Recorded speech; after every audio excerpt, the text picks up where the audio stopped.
On a trouvé la Guylaine Marshall de Didi. Finalement, mes analyses n'étaient pas tellement fausses. En effet, ce n'est pas du tout Young Miami. Et ça, je l'avais dit dans une vidéo sur Young Miami. Young Miami, ok, on peut lui tenir rigueur d'avoir soutenu Didi dans toutes ses malversations scabreuses, à savoir lui trouver parfois des minettes, faire passer de la farine ou des trucs un peu chelous, ou de se pimper pour Didi. Rien de nouveau sur le soleil, on sait que dans les ghettos extrêmement hardcore des États-Unis, c'est ce qui se fait. Beaucoup d'hommes noirs, dealers ou tout le tintouin, utilisent beaucoup, autant les hommes et surtout les femmes, lorsqu'elles sont mignonnes et pas trop foutues psychologiquement et physiquement. Parce que ben, y a tellement de la souffrance parfois ils se piquent et tout. Ils les utilisent pour tout ça. Donc rien de nouveau sur le soleil, voilà.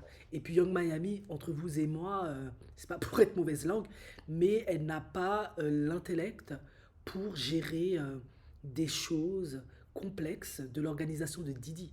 Didi, c'est un mania de l'industrie de la musique, c'est un homme d'affaires accompli, il a fait des très grandes choses, il évolue et interfère à des niveaux phénoménaux. Young Miami n'a pas ce qu'il faut. Oui, elle peut être le petit bonbon préféré de Didi, pourquoi pas? On se connaît du ghetto, t'as pas eu de papa, j'ai pas eu de maman, c'était dur à Harlem, tout le tintin dans le Bronx et tout le tintouin. Ok. Donc, échange de bons procédés, oui, Buzzer Love, c'est comme ça que ça marche. Oui. Mais à un autre niveau, là, c'est pas les Young Miami qu'il faut appeler. Non. Et j'avais pas tort, parce que finalement, la femme qui est citée pour être la Guylaine Marshall de Didi, son bras droit, sa fidèle associée, son acolyte, qui a fait absolument tout ce qu'il a demandé sans rechigner, quitte à camoufler des preuves, la vidéo de Cassie qui a été bizarrement disparue, machin, machin. Enfin, tout ce qu'on reproche à Didi, apparemment, c'est elle qui est derrière. Elle met tout en œuvre pour que Didi, il ait toujours une image parfaite, pour qu'il ne se fasse pas prendre, elle cache tout machin. C'est aussi ça Olivia Pope qui se charge de toute la communication, etc. Donc quand moi je crois que Didi c'est un bon père de famille, un bon gars, un bon homme noir là, qui mérite respect, considération, parce que depuis l'époque de l'esclavage là, ce sont des monstres, des points comme des gens psychopathes qui se foutent rien, qui servent à rien, qui méritent d'être lynchés. Eh ben, c'est elle qui veille à ce que on le voit bien, à ce que moi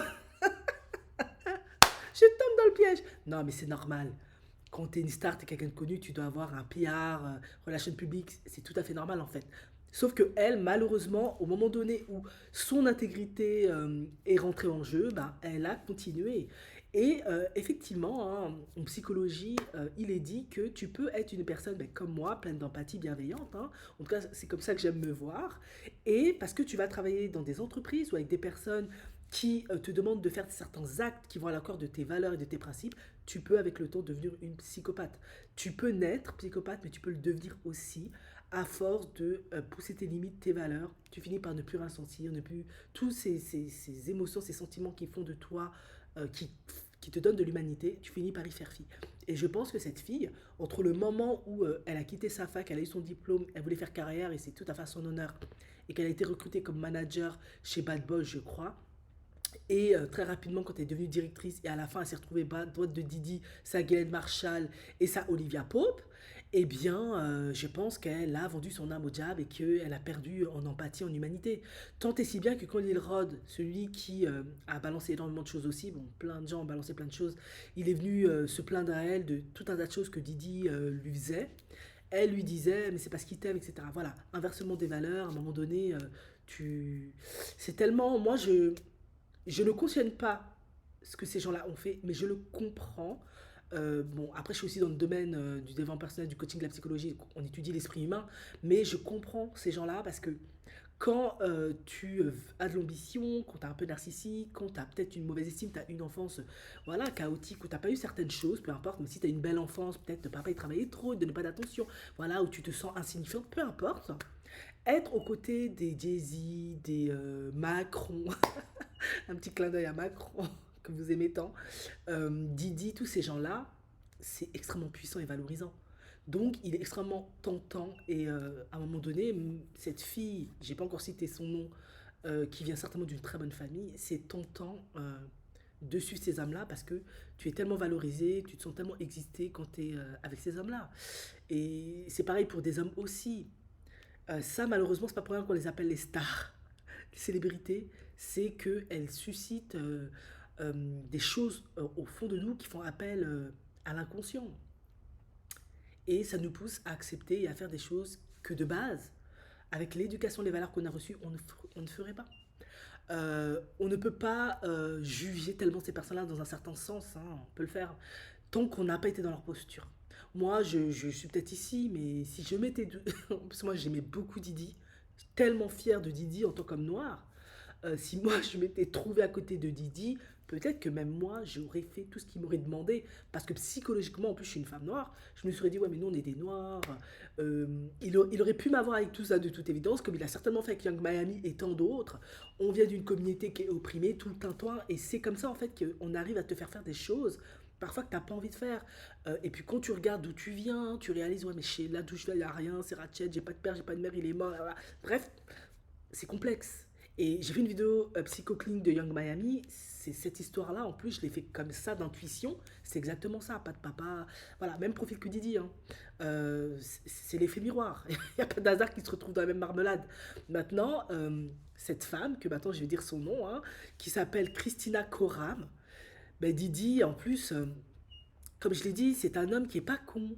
Euh, il faut savoir que notre histoire de l'humanité, dans la psychologie sociale, entre autres, il y a des choses qui se mettent en place, héritées de notre inconscient collectif, de notre histoire, de nos blessures culturelles, etc. Il va sans dire qu'un homme comme Didi, qui vient de la communauté la plus opprimée des États-Unis, etc., la plus détestée, et en plus qui est un homme noir, on sait quelle est la condition des hommes noirs à travers le monde et surtout aux États-Unis, c'est ce que je vous ai dit. Il est logique de prendre une personne qui est au-delà de tout rapport. Moi maintenant, j'ai instinctivement, parce que Dana Tran, c'est la mère de sa petite dernière, on dit qu'il l'a épousée en secret pour protéger ses actifs. Je me suis dit, bah, peut-être Dana Tran, et je pense que Dana Tran a dû faire des trucs pour lui de toute évidence. Tout le monde qui est proche de Didi fait quelque chose pour lui de toute façon. Et je me suis dit, c'est bon, d'office, c'est peut-être elle, sa Guylaine Marshall. Mais finalement, c'est une autre Dana Tran, une autre femme brillante, intelligente, blanche pour le coup, qui n'est pas asiatique, blanche, donc au-delà de tout soupçon, qui présente extrêmement bien, de bonne famille, respectabilité au top, qu'il a pris pour assistante. Et il a, tu peux pas faire mieux. Et d'ailleurs, il était entouré de personnes au profil comme ça.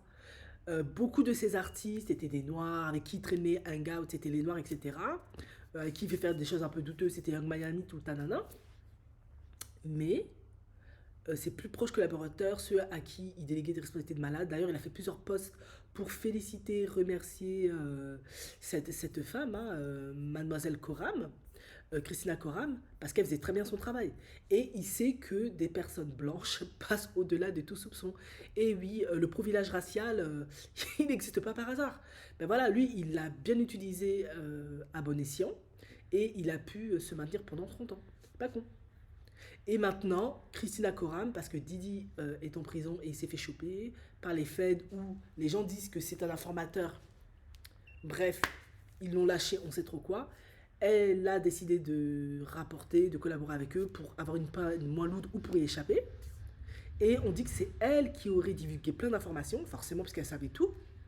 Qui plus est, les vidéos enfin, peut-être pas toutes les vidéos qui circulent, hein, ou peut-être même toutes les vidéos qui circulent après, qui sait, peut-être certaines personnes ont au lieu, Dieu seul sait, je dis allegedly, peut-être maintenant on fait chanter certaines personnes pour ça de l'argent, ben, c'est tentant.